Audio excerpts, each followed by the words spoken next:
Fee reimbursement ఇక student అకౌంట్లకే వచ్చే విద్యా సంవత్సరం నుంచి కొత్త విధానం. వచ్చే విద్యా సంవత్సరం నుంచి అని అంటే ఇప్పుడు ఏప్రిల్ నుంచి వచ్చే, ఇది కాదు మళ్ళా ఏం ఐడియాలు ఉంటాయి. ఇవి వచ్చే దాంట్లో ఏముంటుంది, ఇది థర్డ్ ఇయర్ వచ్చేస్తుంది, వచ్చే ఇయర్ ఉంటుంది. ఎలక్షన్లో దిగిపోయినాం కదా అని అంటారు. ఏమవుతుంది, ప్రాజెక్టు బంక చెక్క ఆశపత్ర అవుతుంది. ఇప్పటికే నాకు తెలిసి ఫీజు రియంబర్స్మెంట్ కింద నాకు తెలిసి 8,000 కోట్లు 10,000 కోట్లు అయి ఉంటుంది. నేను కాంగ్రెస్ ప్రభుత్వం వచ్చినప్పుడే 6,000 కోట్లు ఉండే, 5,500 6,000 కోట్లు ఉండే.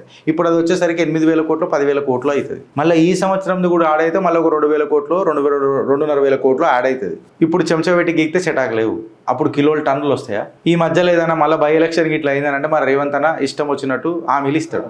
ఎడ్డోడు ఎవడైతుండు బ్రదర్, అర్థమవుతుందా మీకు అని అంటున్నాను. కరెక్ట్గా గిరీష్ మళ్ళీ ఎవరికి ఏం చేయాలా అని అంటే ఒక నాయకుడిని కరెక్ట్గా ఎన్నుకుందాం ఫ్రెండ్స్. దయచేసి చెప్తున్నా, నువ్వు 5,000కి అమ్ముడు పోయిన రోజున, నీ ఆత్మాభిమానం అనుకున్న రోజున నేనేమంటున్నా, ఫీజు రియంబర్స్మెంట్ ఎందుకు?